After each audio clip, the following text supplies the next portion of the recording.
Hello everyone, I am Sir Haron Bautista, and I will be your teacher in the subject Statistics and Probability. To begin with, let me first define to you the word experiment. This word has something to do with our topic. I have here a table differentiating this word in the field of math and in science. In mathematics, experiment is a trial referring to any procedure or activity that can be done repeatedly under similar conditions. So there is a repetition, making sure that this activity is done under similar conditions, and that this is also an activity which has and observable outcomes or results prior or before conducting such activity. While in the field of science, experiment is a scientific procedure following scientific methods, which you have to make a discovery. You have to discover. You have to demonstrate a known fact, or you have to test the hypothesis or the studied guess you created before conducting such experiment. And in both fields, at the last part of conducting such experiment, you need to draw a conclusion. So that is now the similarity and difference among conducting experiment in these fields. Okay. And now, let me present to you some examples of experiment in math. The first one we have tossing a coin. So, from our definition a while ago, it is an activity. So, the activity here is tossing. So, what is the condition? That is, we have to toss a coin, only one coin. The next one is to roll a die. Rolling a die, the procedure is to roll. What? What are going to have to roll? A die. So die is singular since we only have one here. If it is two or more, that is what we call dice. So rolling a die. So we can do this with repetition as much as you want. Then the last one, we have choosing a card from a deck. That is also an experiment in maths. So the activity is to choose, and the condition is what? We have to choose a card or to pick a card from a deck. Okay. Now let's talk about the related terminologies in conducting experiment in math. So we have three terminologies. The first one is a sample space. It is a set of all possible outcomes in an experiment. So what is outcomes? So outcomes is the results of an experiment. So it is also called the elements in a sample space, because without outcomes, sample space would not be possible or would not be created, since sample space is just a group of results or outcomes from the said experiment. Now, the third terminology, event, it is a subset of a sample space. To understand it fully, let me illustrate this by an example. Let's assume I have here two dice and I have to roll this dice 3 times. On my first roll, the outcomes are 2 and 6. This numbers refers to the number of dots appeared. On my second roll, the results are 3 and 4. The third roll, 5 and 5. So where is the event here? So upon rolling the dice, that is already the event. So all in all, I have 3 events. First, second, and third roll. All in all, I have 3 events. On each event, it has its own outcome or result. So I have here 2 and 6, 3 and 4, and 5 and 5. So these are the outcomes. So when we combine the outcomes by doing this, when we enclose each outcome by a parenthesis, close, open and close parenthesis, and then we enclose the set of these outcomes by a brace, an open brace and a closed brace. So this method, okay, upon listing down this in this method, that is now the sample space. So in short, when one is missing, everything would not be possible. So the three terminologies is interconnected. So that's it. To unlock our topic, let's guess the word by just looking at the 4 moving pictures on the screen. I have here an incomplete 6-letter word wherein 2 letters of it are missing. What do you think is the word? Now, let's check. The word is random, and it has something to do with our topic. And our topic is none other than random variables and probability distribution. Here are the learning objectives of this lesson. First, we have to illustrate and distinguish between discrete and continuous random variable, find possible values of a random variable, illustrate a probability distribution for a discrete random variable and its properties, and lastly is to compute probabilities corresponding to a given random variable. Let's first define random variable. It is just a result of chance event pertaining to experiment with no favorable outcomes or no biases, wherein we can measure it or we can count it. Next, it is just a numerical quantity or a number assigned to the outcome of an experiment, or just a variable assuming numerical values or numbers associated with events of an experiment. And lastly, a quantitative variable or data wherein its values depends on change. So when you say random variable, a result of an experiment, it is a numerical quantity or numbers or even a quantitative variable or data. A special note, we use capital letters to denote or represent a random variable, which we will be using on the following discussions. Alright. Next are the types of random variable. We have here two. The first one, discrete random variable. It has a countable number of possible values. To illustrate, here are the examples. Number of pens in a box, ants in a colony, ripe bananas in a basket. So all of the examples can be counted using our fingers. The pens, ants, and bananas. Next is continuous random variable. It assumes an infinite number of values in one or more intervals. Examples, amount of antibiotics in the vial. A vial class refers to glass bottle where medicinal fluid are put or filled in. The length of electric wires, amount of sugar in a cup of coffee. So for antibiotics, it is being measured in volume, that is by ml. So length of electric wires, we are measuring this using some measuring tools, that is in centimeters and meters. Then amount of sugar, we are not counting the number of granules of sugar in a cup of coffee, but instead we are measuring them using teaspoon, tablespoon, and spoonfuls. So for discrete, it is countable. For continuous, it is measurable, not countable. Okay? And here are the steps in finding possible values for random variable, which is one of our learning objectives, which is being illustrated by a staircase. So on the first step, we have to list down the sample space, which is already discussed to you.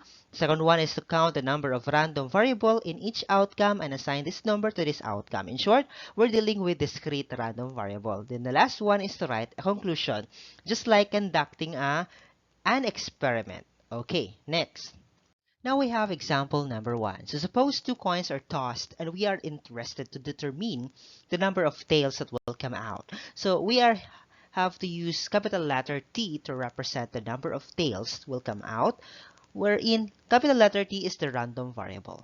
To begin, let me introduce to you the parts of a coin. So I have here a Philippine peso coin. So the front part is the head and the back part is a tail. So we will be using letters to denote this. So we have capital letter H for the head and capital letter T for the tail. Now, the first step in finding the possible values for random variable is to list down the sample space. We all know that sample space is the set or group of outcomes.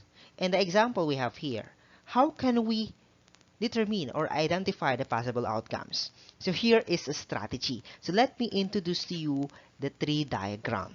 So we have to toss a coin, right? So in constructing tree diagram, so we will begin on doing one activity. So we have to toss coin. So we have to begin with tossing one coin. So we have to draw a point and then connect the point with two slant lines going up and going down, just like a tree, branches of a tree.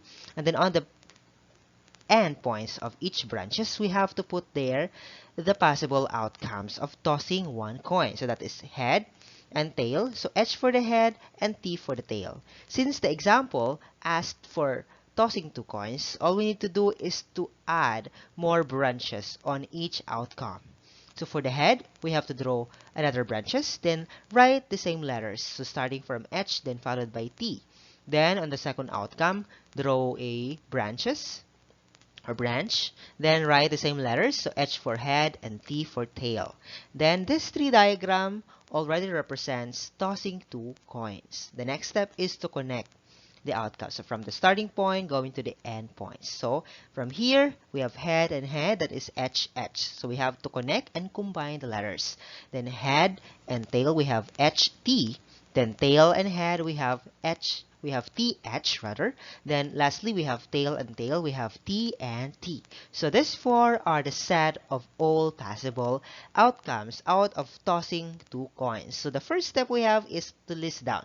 So in listing down the sample space, all we need to do is to enclose each outcome by a parenthesis.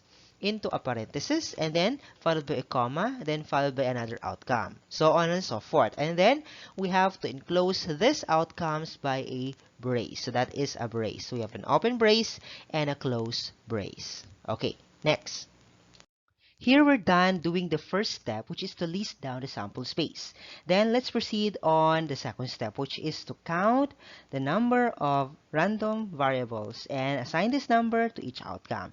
So we have to construct a table containing two columns. So the first column is the outcome, set of all outcomes. On the second column is the random variable we're looking for on the problem we have. That is number of tails or the value of t. So all we need to do here on the first column is to write the outcomes accordingly in order. That's HH, HT, TH, and TT. Okay, on the second column, all we need to do is to count how many value of capital letter T on the outcome. So on the first outcome, HH, there is no letter T, so therefore we have to write here 0. On the second outcome, we have HT, there is 1, so we have to put the number 1. On the third column, the same, we have only one letter T, so we have to put the number 1. On the last column, we have two letter T, so we have to put here number 2. And we're done doing the second step. And the third step is to draw a conclusion. Here is the conclusion. The values of the random variable t, okay, take note, we use capital letter T, since that is the symbol being used to represent the random variable, then followed by an open and closed parenthesis enclosed by the random variable, which is the number of tails. That is, in this experiment, are 0, 1, and 2. So this is now just a summary. So all we need to do here is to write down the values from in ascending order or from lowest to highest. So if the number occurs twice or more, all we need to do is to write only one, since this is just a summary. And we're done. Okay. Let's proceed to another example.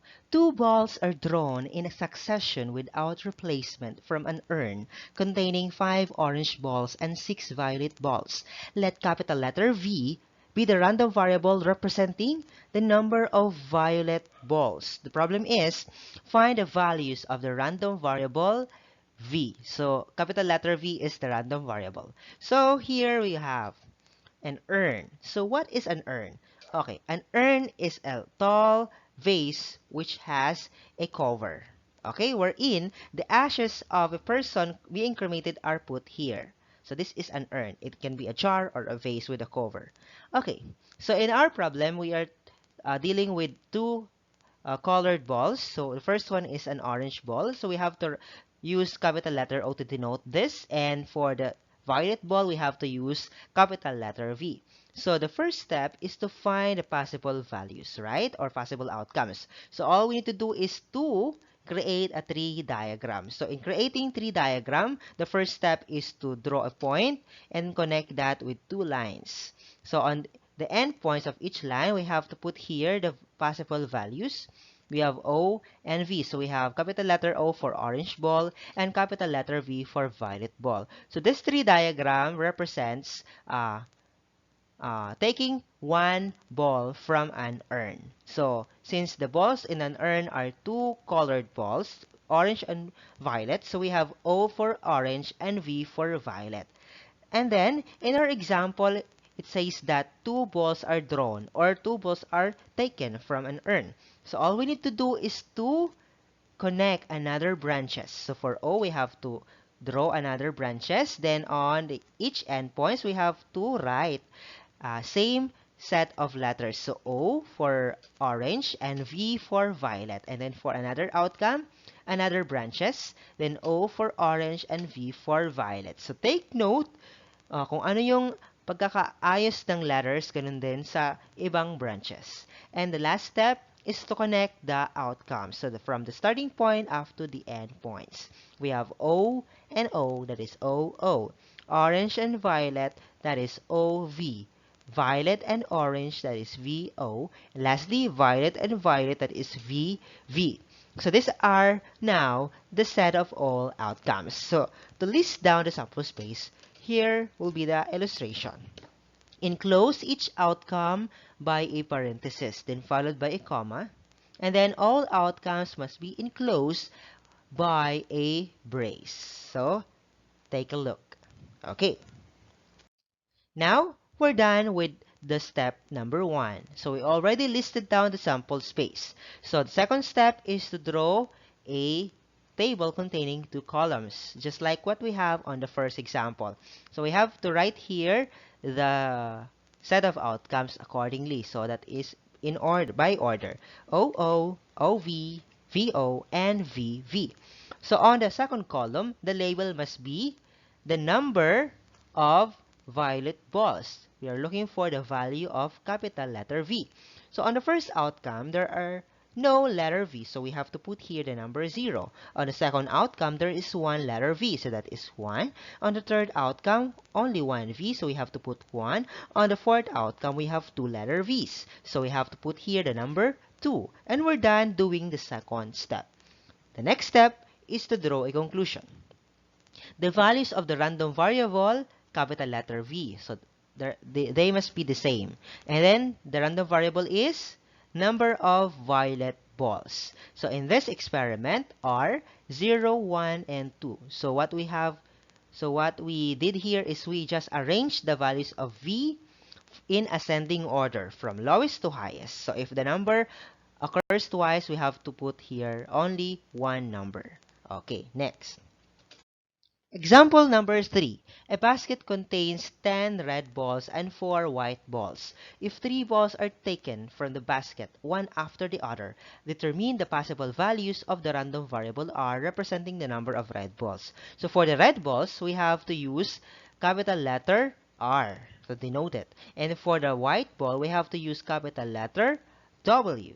And then the first step is to find the possible outcome. So that is by using tree diagram again. So how are we going to create tree diagram? Draw a point, then connect it with 2 slant lines going up and going down, just like the branches of a tree. Then we have to write here red and white. So we have to put the letter R first, followed by letter W. So R for red balls and W for white ball. So this tree diagram only representing taking one ball from the basket. So we have to connect another branches. So for R, we have to write here R and W. So for the second outcome, draw branches, write R and W. So this tree diagram representing only 2 balls, taking 2 balls from the basket. So what we need to do is to connect another set of branches on each outcome here. So for R, branches R and W. The next one, R and W. Then the next one, R, W. And the last one, R and W. Then the next step is to connect the outcomes. So from the starting point up to each endpoint. So R, R, R. Yeah, R, R, R. R, R, W. R, R, W. So R, W, R. R, W, R. R, W, W. So that's it. Next, W, R, R. We have that. W, R, W. We have this. Then last, we have W, W, R. Okay. Then we have W, W, W. So we have 8 outcomes all in all. So these are now the set of all outcomes upon taking 3 balls from the basket. Next. So we're done doing the first step, that is listing down the sample step. So the second step is to put here, write the outcomes here accordingly by order. Okay, just write like that. Okay, and then the next step is to label. So we have the random variables. The random variables we have is the number of red balls. And we are looking for the value of capital letter R. On the first outcome, we have 3. So we have to put number 3. On the second, we have 2, letter R. We have to put number 2. On the third one, we have 2, letter R. So number 2. On the next one, we have 1. So we have to put number 1. On the next one, we have 2, number 2. On the next one, we have 1. So that is 1. On the next one is 1. This is also 1. And on the last one, we have no letter R. So we have to put here the number 0. And then we're done doing the second step. On the last step is to draw a conclusion. Our conclusion must be the values of the random variable, capital letter R, since that is the letter being used in our example, followed by the random variable, that is the number of red balls. In this experiment are 0, 1, 2, and 3. So we just uh, arrange the numbers or values in ascending order or from lowest to highest. So we have 0, 1, 2, and 3. So that's it. Let's proceed on our last two objectives, that is about probability distribution and probability histogram. So in doing this, we will just continue the process we did on the previous examples. We have three steps to follow. The first one is to construct a frequency distribution table of values. Next is to construct the probability distribution of the random variable by getting the probability occurrence of each value of the random variable. And lastly, to construct the probability histogram. So here I take the table out from the example 2 we have. Example 1 we have a while ago. So all we need to do here is to construct the probability distribution by constructing a table with 3 columns. On the first column, we have to label it the same way the previous table we have. Then the next column, the label would be number of occurrence or the frequency. And the third column would be the probability, that is P of t. So it is aligned on our example. So on the first column, we have to arrange the numbers from lowest to highest or in ascending order. So making sure that the number uh, are not repeating. So on the last part, we have to write the word total. And here on the second column, we have to count how many numbers here we have on the previous table. So at t equals 0, 0 occurs only once. So we have to put number 1. So here for number 1, we have to look for number 1. So we have two number 1s here. So we have to put the number 2. So for number 2, we only have 1. So we have to put number 1. Then we have to sum it up. 1 plus 2 is 3, then 3 plus 1 is 4. So that is now the total number of frequency. Then on the third table, all we need to do here is to identify the frequency. So at t equals 0, we have 1 and its total is 4. So the probability must be 1/4. When t equals 1, the frequency is 2 and the total is 4, that is 2/4 or 1/2. When t equals 2, the frequency is 1 and the total is 4, that is 1/4. The next step is to add the probability. 1 plus 2 is 3, 3 plus 1 is 4, and copy the denominator. So we have 4/4. So take note, we only added the fractions with the same denominators. Okay, next we have to construct the probability histogram. Probability histogram is just the same with the bar graph. So all we need to do is to put the label on its vertical axis. So we have 0, 1, 2, 3, and 4. So the numbers here are based on the total number of frequencies. So we have to end here up to 4. So then the label must be P of t. And then for horizontal axis, the label must be aligned with the value of the random variable we have, 0, 1, and 2. The label must be t. And then we have here the table. So when t equals 0, the probability is 1/4. So we have to shade 1 black out of 4. And then when t equals 1, the probability is 2/4. We have to shade 2 blacks out of 4 blacks. And when t equals 2, the probability is 1/4. We have to shade 1 black out of 4 blacks. So this is how we have to construct the probability histogram of a discrete random variable. So for example number 2, here is a table. So the first step, yan, probability distribution. So construct the tables having 3 columns. So we have to arrange this from highest to lowest, from lowest to highest rather, 0, 1, and 2, and then the word total. Okay, next, the frequency. How many 0 we have here? So we only have 1 0, so we have 1. So for number 1, we have 2 number 1, so we have to put number 2. So for 2, we only have 1 here, so we have to put the number 1. Then we have to add them up. 1 plus 2 is 3, 3 plus 1 is 4. Then 4 is the total frequency. Next, for the probability, the frequency is 1 and the total is 4. Therefore, that is 1/4. The frequency is 2 and the total is 4. That is 2/4 or 1/2. The frequency is 1 and the total is 4. That is 1/4.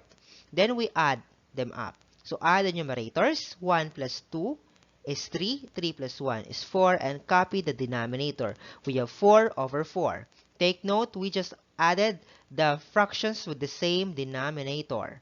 Okay, then the last part is to construct the probability histogram. First step is to put the label on the vertical axis. So it depends on the total number of frequency. So we have to start from 0 up to number 4.